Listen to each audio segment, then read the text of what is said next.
ብርሃን ባንክ ካሽኮ መተግበሪያን ተጠቅመው ወዳጅ ዘመድ ከውጭ ሀገር ገንዘብ ሲልክሎት በተላከበት ፍጥነት ወደ ብርሃን ባንክ ሂሳቦ ገቢ ይሆናል። ካሽኮን ሲጠቀሙ የሚያገኟቸው ልዩ ልዩ ጥቅሞች የተሻለ ምንዛሬ ከተጨማሪ ሽልማት ጋር ምንም አይነት የመላኪያ ገንዘብ ሳይከፍሉ ከ$5 እስከ $20,000 መላክ ይችላሉ። ገንዘብ በካሽኮ በተላከበት ቅጽበት ወደ ብርሃን ባንክ ሂሳቦ በቀጥታ ይገባል። ዘመናዊ አስተማማኝ ደህንነት መጠበቅ ያለው በመሆኑ ከመጭበርበር ስጋት ፍጹም ነፃ ነው። የካሽኮ መተግበሪያ ለአጠቃቀም ቀላልና ቀልጣፋ እንዲሁም ማንኛውም ሰው በሚረዳበት መንገድ የተዘጋጀ ሲሆን እርሶም የካሽኮን መተግበሪያ ከአፕ ስቶርና ጉግል ፕሌይ በማውረድ በየትኛውም ቦታና ጊዜ መጠቀም ይችላሉ ይላል ብርሃን ባንክ። እንደ ስማችን ብርሃን ነው ስራችን ይላል። አጋራችን ስለሆነ እጅግ ነው ምናመሰግነው። ኮከብ 881 መሰላል የብርሃን ባንክ የሞባይል ባንኪንግ የአገልግሎት ገበታ። ከባንካችን ምን አገልግሎት ፈልጉ? የሞባይል አየር ሰዓት መሙላት፣ የትምህርት ቤት ክፍያ መክፈል፣ የአውሮፕላን ጉዞ ትኬት መቁረጥ፣ ገንዘብ ማስተላለፍ ወይስ ስለ ሂሳቦ መረጃ ማግኘት? እንግዲያውስ በማንኛውም ቦታና ጊዜ ወደ ኮከብ 881 መሰላል ይደውሉና ከአገልግሎት ገበታችን መርጠው የፈለጉትን ይከውኑ። ስለ ብርሃን የሞባይል ባንኪንግ አገልግሎት ተጨማሪ መረጃ ካስፈልገው በአቅራቢያው ወደሚገኝ የብርሃን ባንክ ቅርንጫፍ ጎራ ይበሉ። ኮከብ 881 መሰላል የብርሃን ባንክ የሞባይል ባንኪንግ አገልግሎት ፈጣን አስተማማኝና ቀላል። ብርሃን ባንክ እንደ ስማችን ብርሃን ነው ስራችን። ተመልሰናል አድማጮቻችን። አድሬፌም 5.1 ላይ ተገኛላችሁ። ከኛ ጋር የሆናችሁ ስለሆነ እጅግ ነው እናመሰግነው። ዛሬ በስፔንና በፈረንሳይ ብሔራዊ ቡድን መካከል የሚደረግ የግማሽ ፍጻሜ ጨዋታ አለ። ይሄ ጨዋታ የባላንዶር መዳረሻ ይወስናል የሚለውን ጉዳይ እናንሳው። ምክንያቱም በፈረንሳይ ብሔራዊ ቡድን በኩል ኡስማን ዴምቤሌ አለ፣ በስፔን ብሔራዊ ቡድን ደግሞ ላሚን ያማል አሉና ይሄንን ጉዳይ እናንሳ። እሱ ማስቴክ ሲሰጥ ነበር። ልክ ነው። ላሚን ያማል እና ኡስማን ዴምቤሌ ሁለቱ ብቻ አይደሉም፣ ግን አሁን ሲዝኑ ከሞላ ጎደል አልቋል። ሁለት የሚቀሩ ውድድሮች አሉ። የዓለም የክለቦች ዋንጫ ይጀምራል በቅርብ ጊዜ። አሁን ደግሞ ያው የኔሽንስ ሊግ ውድድር እየተደረገ ነው። ከዚህ በስተቀር የክለብ ሲዝን እንግዲህ አልቋል። ባለፈው ሳምንት ኡስማን ዴምቤሌ የቻምፒየንስ ሊግ አሸናፊ ሆኖ ከፓሪስ ሳን ዠርመን ጋር ማለት ነው። እንግዲህ ዝም ብለን በዚህ አመት የነበሩትን ስኬቶች ከወሰድን ከቡድኑ ጋር ከፔዤ ጋር በሀገር ውስጥ ያሉትን ሁሉንም ዋንጫዎች ወስዷል። ለምሳሌ ትሮፊ ደ ሻምፒዮና የሚባለውን ከደመርን ኳድሩፑል ነው የሰራው ቻምፒየንስ ሊግ እና ኩፕ ደ ፍራንስም ስለሚጨመሩ ማለት ነው።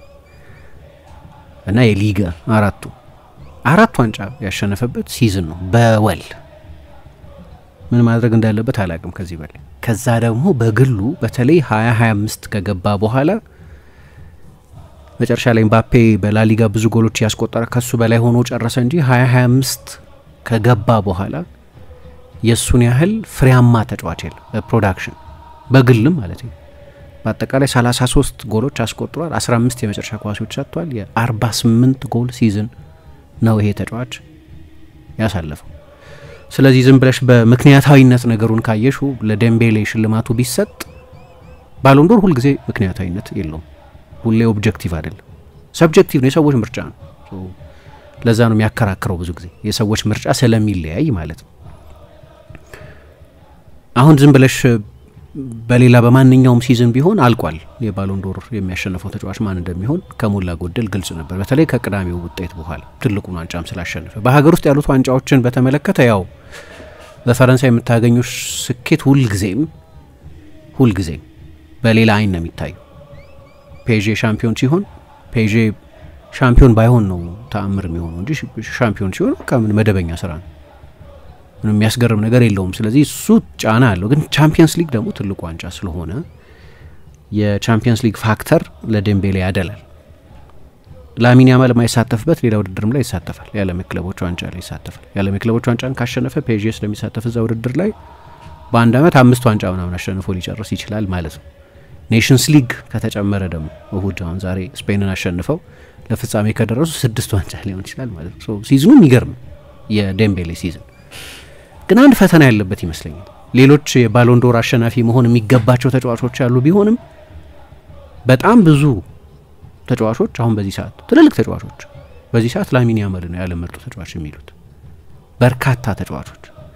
በተለይ ደግሞ በዚህ አመት በትልልቅ ጨዋታዎች ላይ ያሳየው በቃ አሁን ዴምቤሌን ከላሚን ያማል በፕሮዳክቲቪቲ ምናምን ከሆነ በኤክስ ፋክተር ግን ኢንታንጂቢሊቲስ አሉ። የሆነ ማትለኪያቸው በቁጥር በምናምን ማታስቀምጫቸው ስታር ኳሊቲ አለ። ያ ኢንታንጂቢሊቲ አለ። ዴምቤሌን አየውና በጣም አሪፍ ሲዝን ያሳለፈው በጣም እንደገና ደግሞ ሪፖዚሽን ሪሞዴል ተደርጎ ሐሰተኛ 9 ቁጥር ሆኖ በጣም ውጤታማ ሲዝን ያሳልፍ ቁጥሮቹም የቀደም የጠቀስኳቸው ከክለቡ ጋር ያገኛቸውም ስኬቶች ልክ እንደዚሁ ግን ሁሉ ጊዜም የባሎን ዶር የሽልማት ጉዳይ ከዚህ ጋር ብቻ የሚገናኝ አይደለም ስታቲስቲካል ብቻ አይደለም ነገሩ የሆነ የሰው ትውስታ ውስጥ የማይቀሩ ቅጽበቶችን የሚያሳዩ ተጫዋቾች አሉ ያ ያለው ደግሞ ላሚን ያማል ዴምቤሌ ሌሎ ላሚን ያማል ቢሆን ቻምፒየንስ ሊግ አለ ቻምፒየንስ ሊግ ሴሚ ፋይናል ድረስ ሄዷል በቻምፒየንስ ሊግ ሁለቱ የግማሽ ፍጻሜ ጨዋታዎች ነው እንዲያውም የሱዝና የናኘው በሁለቱ የኢንተር ሚላን የቻምፒየንስ ሊግ የግማሽ ፍጻሜ በአራቱም ኤል ክላሲኮዎች ላይ በጣም አስደናቂ ነበር ኤል ክላሲኮን ሰው እንዲያመልጡ አይፈልግም በትልልቅ ጨዋታዎች ላይ ዩኒክ ተጫዋች ነው ለስፔንም ይሁን ለባርሴሎና ሲጫወት ከባርሴሎናም ጋር ከጨመርነው የስፔን ሱፐር ካፕን 3 ዋንጫ አሸንፏል በጣም ስኬታማ የውድድር ዘመን ነው በቡድንም ቢሆን የግል ስታቲስቲክሱን ብዙ ልዩነት መታወጪበት አይመስለኝም 18 ጎልና 25 አሲስት ነው ያለው ሶ ከዴምቤሌ ጋር ስታቲስቲካል ንጽጽር ከሆነ የ4 የ5 የ6 ጎል ልዩነት ነው እንጂ ያለው ብዙ ልዩነት የላቸውም ስታቲስቲካል ከሆነ ይሄ ደግሞ ላሊጋ ነው የሚጫወትበት ውድድር ከሊጋ የበለጠ ጠንከር ያለ ነው የላሊጋ ስታትን ከሊጋ እኩል አለው ልዩነት አለው የፈረንሳይ ሊግ ከስፔን ጋር ስናወዳድረው በጥንካሬ አነስ ማለቱ የሚታወቅ ስለሆነ ስለዚህ አሁን በቀደም ተጠይቆ ነው እንደዚህ ያለው እንግዲህ ሰዎች ሊመርጡ ከፈለጉ በአንድ ጨዋታ እንመርጣለን ካሉ ባሎን ዶርን የሚያሸንፈውን ተጫዋች ኦኬ አርብ እንግዲህ ማነው ሐሙስ ይወስነው በአንድ ጨዋታ መመረጥ አለበት ብሎ እንደማያምን ያሳያል አንድ ጨዋታ የአንድን ተጫዋች በአመት ውስጥ ኮከብ ተጫዋች ብሎ መመረጥ ሊወስነው አይገባም ከሆነ ግን በቃ ሐሙስ ይወስነው አለ ዴምቤሌ ጥሩ ከተጫወተ ዴምቤሌ ይወሰደው ጥሩ ከተጫወተ ኮኔ አሸንፈው ይሆናል ግን ጉዳዩ ሁለቱ ብቻ መሆኑም ትክክል አይደለም ለነገሩ ስለዚህ ራፊኛ በጣም አስደናቂ ሲዝን አሳልፎ ራፊኛን ከዴምቤሌ አንፃር ነው ማየው ተመሳሳይ አይነት በስታር ኳሊቲ ሳይሆን ፕሮዳክሽናቸው የሚገርም ግን ያቺ ተጨማሪ ነገር አለችው ላሚን ሌሎች ተጫዋቾች ላይ ማናየው ስታር ኳሊቲ አለ ምናልባት ሜሲ ሮናልዶ ላይ የምናየው አይነት የሆነች ኤክስትራ ነገር አለችው እሷ ልዩነት ልታመጣ ትችላለች ስለዚህ ይሄ ጨዋታ ያው በራሱ በመጠኑ ትልቅ ጨዋታ ነው ስፔን ከፈረንሳይ ግን ምባፔ ደግሞ እንዳለው የሰዎች ታሪክ በኔሽንስ ሊግ አይጻፍም የሆነ ተጫዋች ኔሽንስ ሊግ አሸነፈ ተብሎ በታሪክ የተለየ ስፍራ አይኖረውም አሸንፎት ያውቃል ኔሽንስ ሊግ እኔ ኔሽንስ ሊግ የኔን ህይወት ዲፋይን እንዲያደርገው አልፈልግም ጥሩ ውድድር ነው በጣም አቅልሎ ነው የተናገረው ውድድሩ ግን የሰዎችን የታሪክ ሽታም ጣዕምም የሌለው ውድድር ነው ብሎ ነው የተናገረው ኔሽንስ ሊግ ግን በራሱ ትልቅ ጨዋታ ነው ስለ ሁለት የአውሮፓ የእግር ኳስ ሱፐር ፓወሮች ነው የምናነሳው ስለ ፈረንሳይና ስፔን ደግሞ ፈረንሳይ ምናልባት የበቀልም ፍላጎት ሊኖር ይችላል የዛሬ አመት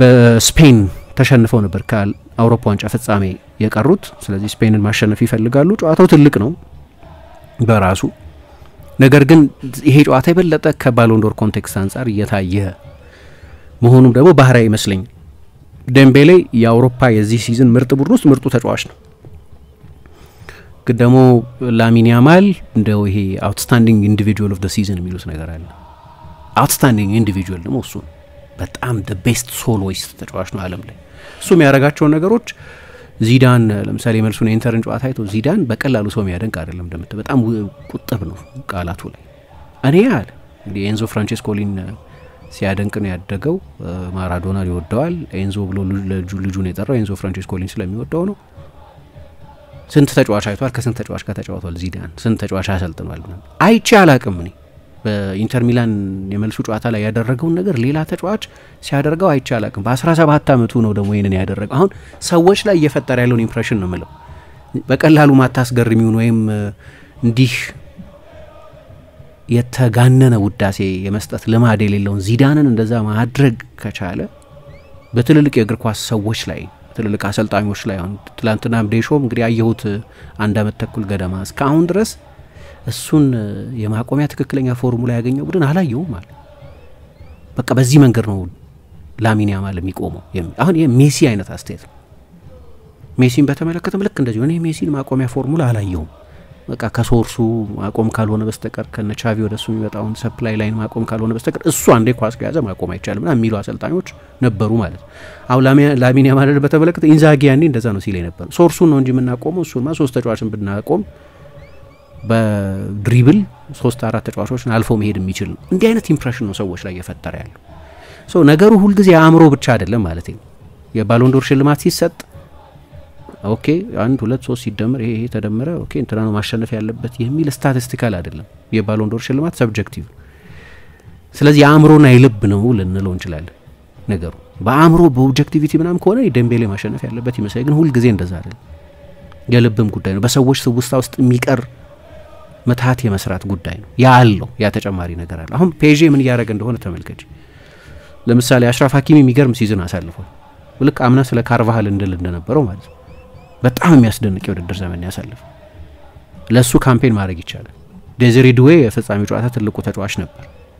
ቪቺኛ፣ ዶናሩማ በጣም ግሩም የውድድር ያለ ዶናሩማ ፔዤ ቻምፒየንስ ሊግ ፋይናል አይደርስም። ምንም ጥያቄ የለውም። ከሊቨርፑል ጋር መለያ ምቶቹን ያዳናቸው እሱ ነው። ከቪላ ጋር ነዛና አስደናቂ ሙከራዎች ያዳነው እሱ ነው። ከአርሰናል ጋር በተለይ የሚያስደንቅ ነበር በሁለቱም ጨዋታዎች።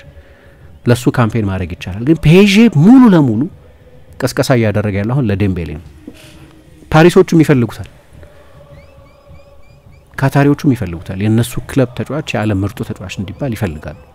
እና በቀደም ሮላን ጋሮስ የሜዳ ቴኒስ ውድድር አለ አይደለም? እዛ ላይ ፊሊፕ ሻርቲዬ በሚባለው የቴኒስ ኮርት ላይ ማንም ሌላ የፔዤ ተጫዋች ሳይኖር እሱ ነው ዋንጫውን ይዞት የመጣው። ከዛ ኢሲሴ ፓሪስ ኢሲስ ፓሪስ ሲል ሰማን እና ያንን ይሄ የቻምፒየንስ ሊግ ድልን ከሱ ጋር የማገናኘት እና በፈረንሳይ ብዙሃን መገናኛዎችን በኩል ያንን ዘመቻ የማድረግ ባሎን ዶር ለዴምቤሌ ነው የሚገባው። ትላንትናም ኮናቴ ሲል ነበር በፈረንሳይ ብሔራዊ ቡድን በኩል አንድ ችግር አለ።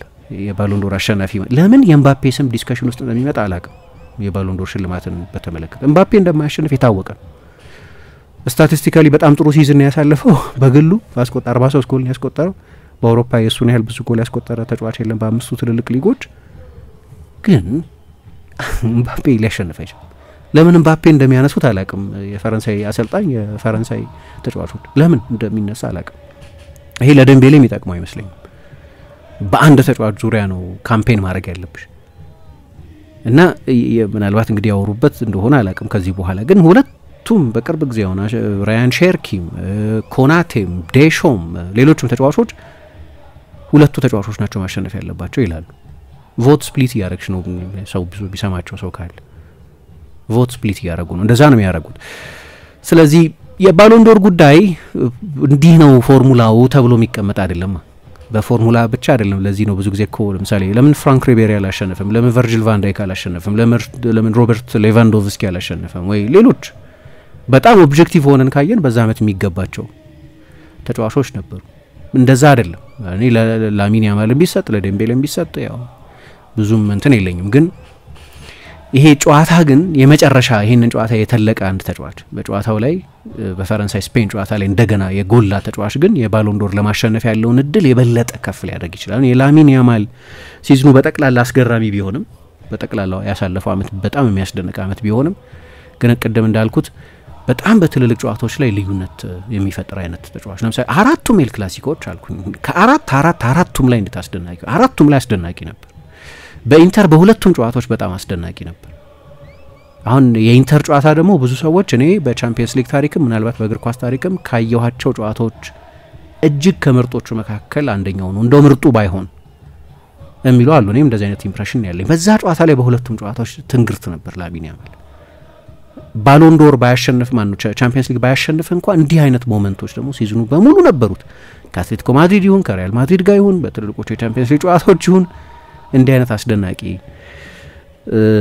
ሲዝን ያሳለፈ ተጫዋች ነው። እንግዲህ 100 ዳኞች ናቸው ልበል ይሄንን ብያን የሚሰጡት 100 ጋዜጠኞች ወይም በፊፋ ራንኪንግ ከ1 እስከ 100 በተቀመጡ ሀገራት ውስጥ ያሉ ጋዜጠኞች ናቸው ድምጽ የሚሰጡት። ለምሳሌ ከኢትዮጵያ ድምጽ አይሰጥም ከ100 በታች ስለሆነ። ድሮ ፍራንስ ፉትቦል እና ፊፋ አንድ ላይ በነበሩበት ጊዜ ይሰጥ ነበር፣ ግን አሁን አይሰጥም። በአዲሱ ከፊፋ ጋር ከተለያዩ በኋላ ባለው አሰራር ከ1 እስከ 100 ባሉት ሀገራት በፊት መንሱር ይሰጥ ነበር እኛ ጋር የባሎን ዶር ሽልማት ሲሰጥ ከኢትዮጵያ እሱ ነበር ይህንን ሽልማት ድምጽ ቮት ያደረገ ነበር። አሁን ግን እዚህ ውስጥ ስለሌለን ከኛ ሀገር ማንም አይሰጥም።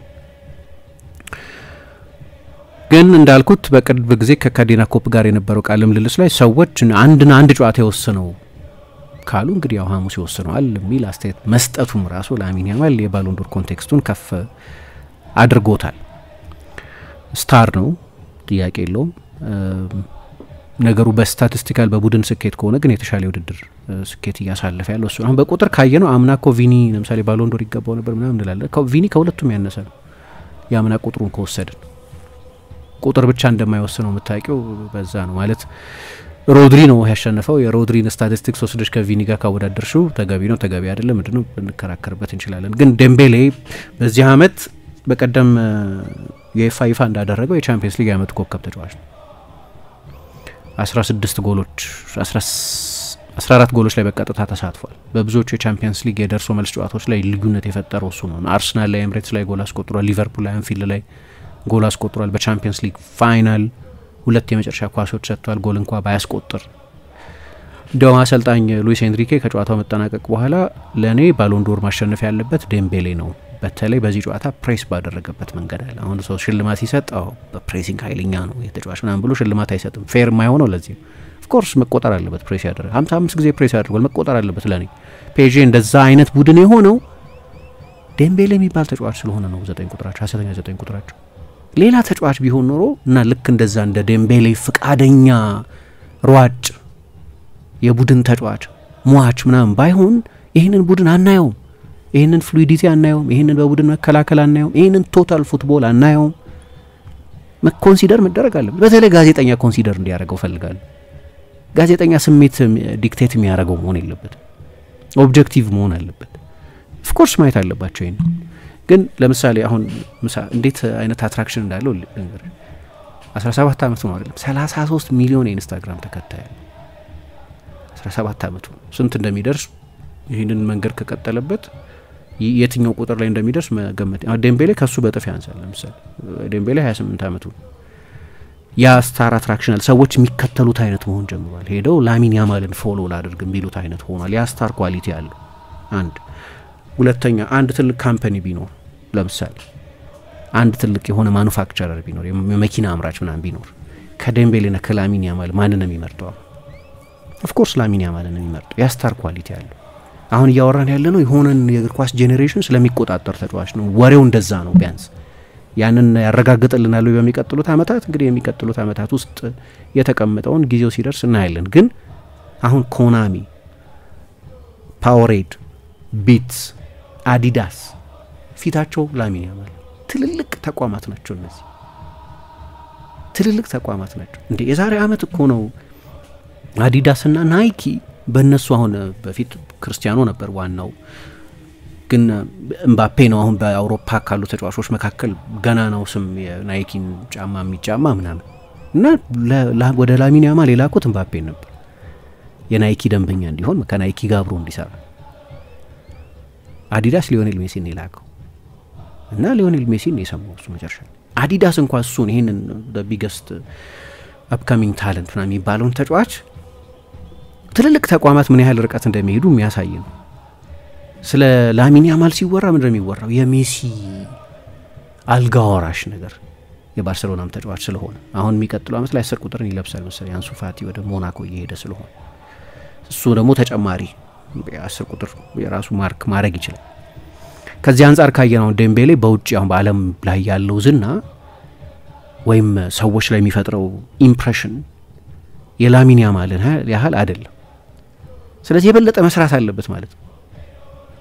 ለላሚን በቀላሉ የሚሆነው ነገር ለዴምቤሌ በቀላሉ ላይሆን ይችላል። ደግሞ ምን ያደርጋሉ መሰለሽ አሁን ፈረንሳይ ውስጥ የተጫወተ ባሎንዶር ያሸነፈ ተጫዋች ማለት ነው ለረጅም ጊዜ ዦን ፒየር ፓፓ መሰለኝ። ከዛ በኋላ አላየሁም። ፈረንሳይ ያው ዚዳን በመሃል አሸንፏል እና ካልተሳሳትኩ ምክንያቱም ቤንዜማ በስፔን እየተጫወተ ነው ያንን ያደረገው። ስለዚህ ሪያል ማድሪድ ካምፔን ያደርግለት ነበር። ስፔኖች ነው በዚህ በጣም የተካኑ ናቸው። አሁን የሆነ ጊዜ ምን ሆነ መሰለሽ የባርሴሎና ማኔጅመንት አንድ ሌኪፕ ላይ ያዩት ዘገባ ምን ይላል ጥንቃቄ ያደረጉ ነበር። ምክንያቱም 3-4 የባሎንዶር ማሸነፍ ያለባቸው እድል ያላቸው ተጫዋቾች አሏቸው። ፔድሪ ግሩም ሲዝን ያሳለፈው፣ ራፊኛ ግሩም ሲዝን ያሳለፈው። ስታቲስቲካል ከሆነ ነገሩ ሌቫንዶቭስኪ የቡድኑ ትልቁ የጎል ማሽን፣ ላሚን ያማልም እንደዚሁ ሌላ ድንቅ ሲዝን። አራቱም በጣም አስደናቂ የውድድር ዘመን ስለሆነ ያሳለፉት በውድድር መሀል አንዱን ለይተው ዘመቻ ሊያደርጉለት አልፈለጉ። ስፔኖች ማርካ አስ ምናምን ለምሳሌ ለማድሪድ ተጫዋች በየጊዜው የሪያል ማድሪድ ተጫዋቾችን ኮት እያደረጉ የሪያል ማድሪድ ፕሬዝዳንትን ኮት እያደረጉ የተለያዩ ተጫዋቾችን እየጠየቁ ፖል እየሰበሰቡ ምናምን ለዛ ተጫዋች የሆነ አይነት ቅስቀሳ ይደረጋል። ስፔኖቹ ለባሎን ዶር የሚሰጡት ግምት በጣም ከፍተኛ ነው። ከዛ ደግሞ ሙንዶ ስፖርት ራዲዮ ካታሉኛ ምን ደግሞ የባርሴሎና ተጫዋች ከሆነ ይቀሰቅሱለታል። እንደዚህ እስከ ቅርብ ጊዜ ድረስ ኮንትራቱን እስኪፈርም ድረስ ጥንቃቄ እያደረጉ ነበር። ልክ ኮንትራቱ ሲፈራ አንደኛ ኮንትራቱ ውስጥ የባሎን ዶር ክሎዝ ተካተተ።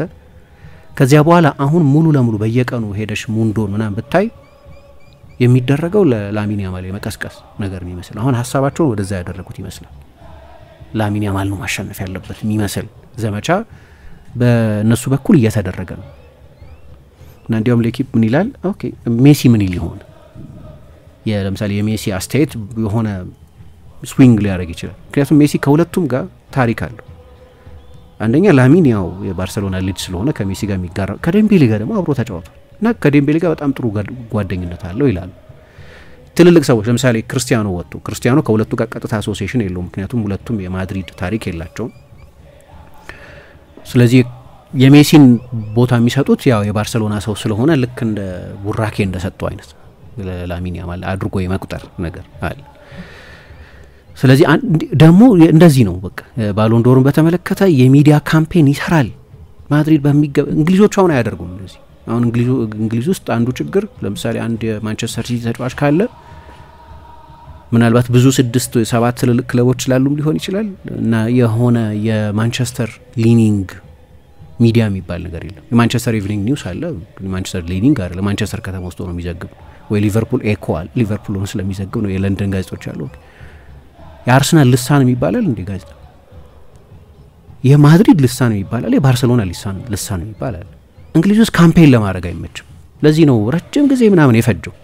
ኦፍ ኮርስ የሜሲና ሮናልዶ ኢራም ስለነበረ ሮናልዶ ማሸነፏል በመሃል። ግን የሮናልዶን ሲዝን ካየሽ ሌላ ምርጫ አልነበረም በዛ ጊዜ ማሸነፍ ይገባው ነበር። ስለዚህ እነዚህ ሁሉ ነገሮች ከግምት መግባት አለባቸው። አሁን ደግሞ እንግዲህ በቻምፒየንስ ሊግ ፍጻሜ መሃልና በኔሽንስ ሊግ ውድድር በቻምፒየንስ ሊግ ፍጻሜ መሃል እና በዓለም የክለቦች ዋንጫ በሁለቱ ውድድሮች መሃል የሚደረግ ነው። ለላሚን ያማል ሌላ አንድ ትልቅ ኢምፕሬሽን ለመተው ይገደዳል ማለት ነው በዚህ ጨዋታ የዓለም የክለቦች ዋንጫ ላይ አይሳተፍም። ስለዚህ ዴምቤሌ ሌላ እድል አለው። የፈረንሳይ ተጫዋቾችን በተመለከተ ግን አንዱ ፍርሃት ምንድነው መሰለሽ? 2018 የዓለም ዋንጫ በነበረ ጊዜ ራፋ ቫራን ከሪያል ማድሪድ ጋር ቻምፒየንስ ሊግ አሸነፈ፣ ከፈረንሳይ ጋር የዓለም ዋንጫ አሸነፈ። ብቸኛው ተጫዋች ነው በዛ ዓመት ቻምፒየንስ ሊግም የዓለም ዋንጫ ያሸነፈ ተጫዋች። አንዳንድ ሰዎች እና ምን ያደርግ ከክለቡ ጋር የመጨረሻውን ትልቅ ሽልማት ከወሰደ ከብሔራዊ ቡድኑ ጋር ትልቁን ሽልማት ከወሰደ እና በሁለቱም ውስጥ በጣም ቁልፍ ተጫዋች ከሆነ ለምን ለራፋ ቫራን አይሰጥም የሚል አስተያየት ነበር። ለምሳሌ የጎላ ድምጽ ባይሆን ሌላ በዛው ቡድን ውስጥ ኤምባፔ በ18 ዓመቱ በዓለም ሁሉ ፊት የተገለጠበት የዓለም ዋንጫ ነበር። አርጀንቲናን ያሸበረበት የዓለም ዋንጫ ፍጻሜ ላይ ጎል ያስቆጠረበት የውድድሩ ብርቅ የነበረበት ለዋይናት ለኤምባፔስ የሚሉ ነበሩ። ግሪዝማን ደግሞ የፈረንሳይ ብሔራዊ ቡድን ምናልባት ዋናው ተጫዋች እሱ ነው። ከአትሌቲኮ ማድሪድ ጋር የዩሮፓ ሊግ አሸንፏል።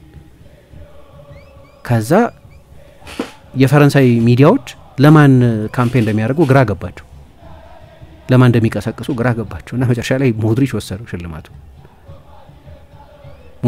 እንግዲህ ያኔ ክርስቲያኖም ማሸነፍ ነበረበት የሚሉ መኖራቸው እንደተጠበቀ ሆኖ ድንቅ የቻምፒየንስ ሊግ ሲዝን ስለነበር ኦኬ ፖርቱጋል ብሔራዊ ቡድን የዓለም ዋንጫው ላይ ጥሩ አልነበረም፣ ግን ስቲል ስፔን ላይ ሃትሪክ ሰርቷል በዛ ውድድር ላይ ለምሳሌ። እና አሁን ለምሳሌ አንዱ ቅሬታ ያኔ ክርስቲያኖ ከማድሪድ የመውጣቱ ችግር ነው። ምክንያቱም የስፔን ጋዜጦች በተለይ ማርካና አስ ክርስቲያኖ ወደ ዩቬንቱስ ከሄደ በኋላ ሙሉ ለሙሉ ለሞድሪች ነው ካምፔን ማድረግ የጀመሩት። የማድሪድ ተጫዋች ሞድሪች ስለነበር ያን ጊዜ ስፔን ውስጥ የሚሰራው እንደዛ ነው። ምናልባት ክርስቲያኖ እዛው ቆይቶ ቢሆን ኖሮ ሪያል ማድሪድ ቆይቶ ቢሆን ኖሮ አይታወቅም። ምን ፈረንሳዮቹ ነው ማንሳት የፈለኩት ያኔ ለአንድ። አሁን ግን ለምን ኢኩዌሽን ውስጥ ይገባል ኤምባፔ ማለት ሀያሽ እንደማያሸንፍ እናውቃለን። ለምን ሁለቱ አንድ ላይ መጣራት ያስፈልጋቸዋል? ለሁለቱ ነው የሚገባው ሲል ነበር ራያን ሼርኪ። ከሁለቱ አንዱ ነው የሚገባው። ለዓለም አንደኛና ሁለተኛ ምርጥ ተጫዋቾች ሁለቱ ናቸው፣ ዴምቤሌና ኤምባፔ ናቸው ምናምን አለ። ይሄ ለዴምቤሌ የሚጠቅመው አይመስለኝም። ሁሉም የፈረንሳይ ተጫዋች ይወጣ ምናምን ዴምቤሌ ኦፍ ኮርስ ዴምቤሌ ነው ከሆነ የሚፎካከረው። ስለዚህ እንዲህ አይነት ችግር አለ ያው ድሮ ሪቤሪ ቅሬታ ነበሩ ፈረንሳይ ካምፔን አላረገችልኝ የሚል ቅሬታ ነበሩ ከ2006 2016 የፈረንሳይ ምርጡ ተጫዋች ነኝ አምበልነት ይገባኝ ነበር ለኔ ግን በፈረንሳይ የነበረው ስም ጥሩ አልነበረም በተለያዩ ምክንያቶች በጾታዊ ጥቃት በምን በሌሎች ምክንያቶች ስሙ በጥሩ የሚነሳ አልነበር ስለዚህ ያኔ ፈረንሳይ ሌሎቹ ሀገራት ላይ ለናሱ ዜጎች እንደሚቀሰቅሱት ለኔ አልተደረገልኝም የሚል ሆድ ብሶት ነበረው አሁን ዴምቤሌ እንደዛ አይነት ሁኔታ ውስጥ እንደተገኘ አላቅም ግን የሁለቱ ተጫዋቾች ስም አንድ ላይ የሚጠቀስ ከሆነ ግን የቮት ስፕሊት ይመጣል የባሎን ዶር ባርሴሎና ውስጥ ያለው ፍርሃት የነበረው እሱ አሁን ባርሴሎና ያቺን ለማስቀረት ነው አንድ ላይ ብቻ ያተኮሩት እንጂ ለራፊኛ ወይም ለላሚን ያማል ይገባል ምናምን ብለው ካምፔን ቢያደርጉ ድምጽ ሊሰነጥቅ ይችላል ማለት ነው ለማንኛውም ዛሬ በዚህ ምክንያት ይሄ ጨዋታ ተጨማሪ ምክንያት ይኖረዋል ማለት ነው የባሎን ዶር ያሸንፋል ማን ያሸንፋል የሚለውን በተመለከተ የጨዋታ ምሽት 4 ሰዓት ሲል ነው የሚደረገው ከብዙ ትኩረቶች ጋር የሚደረግ ደግሞ በራሱም ትልቅ ጨዋታ ነው ለፍጻሜ የሚያልፈው ቡድን ይለይበታል ብርሃን ባንክ ካሽኮ መተግበሪያን ተጠቅመው ወዳጅ ዘመድ ከውጭ ሀገር ገንዘብ ሲልክሎት በተላከበት ፍጥነት ወደ ብርሃን ባንክ ሂሳቦ ገቢ ይሆናል ካሽኮን ሲጠቀሙ የሚያገኟቸው ልዩ ልዩ ጥቅሞች የተሻለ ምንዛሬ ከተጨማሪ ሽልማት ጋር ምንም አይነት የመላኪያ ገንዘብ ሳይከፍሉ ከ$5 እስከ $20,000 መላክ የሚችላሉ ገንዘብ በካሽኮ በተላከበት ቅጽበት ወደ ብርሃን ባንክ ሂሳቦ በቀጥታ ይገባል ዘመናዊ አስተማማኝ ደህንነት መጠበቅ ያለው በመሆኑ ከመጭበርበር ስጋት ፍጹም ነፃ ነው የካሽኮ መተግበሪያ ለአጠቃቀም ቀላልና ቀልጣፋ እንዲሁም ማንኛውም ሰው በሚረዳበት መንገድ የተዘጋጀ ሲሆን እርሶም የካሽኮን መተግበሪያ ከአፕ ስቶርና ጉግል ፕሌይ በማውረድ በየትኛውም ቦታና ጊዜ መጠቀም ይችላሉ ይላል ብርሃን ባንክ እንደ ስማችን ብርሃን ነው ስራችን ይላል አጋራችን ስለሆነ እጅግ ነው ምናመሰግነው ኮከብ 881 መሰላል የብርሃን ባንክ የሞባይል ባንኪንግ የአገልግሎት ገበታ ከባንካችን ምን አገልግሎት ፈልጉ የሞባይል አየር ሰዓት መሙላት የትምህርት ቤት ክፍያ መክፈል የአውሮፕላን ጉዞ ትኬት መቁረጥ ገንዘብ ማስተላለፍ ወይስ ስለ ሂሳቦ መረጃ ማግኘት እንግዲያውስ በማንኛውም ቦታና ጊዜ ወደ ኮከብ 881 መሰላል ይደውሉና ከአገልግሎት ገበታችን መርጠው የፈለጉትን ይከውኑ ስለ ብርሃን የሞባይል ባንኪንግ አገልግሎት ተጨማሪ መረጃ ካስፈልገው በአቅራቢያው ወደሚገኝ የብርሃን ባንክ ቅርንጫፍ ጎራ ይበሉ ኮከብ 881 መሰላል የብርሃን ባንክ የሞባይል ባንኪንግ አገልግሎት ፈጣን አስተማማኝና ቀላል ብርሃን ባንክ እንደ ስማችን ብርሃን ነው ስራችን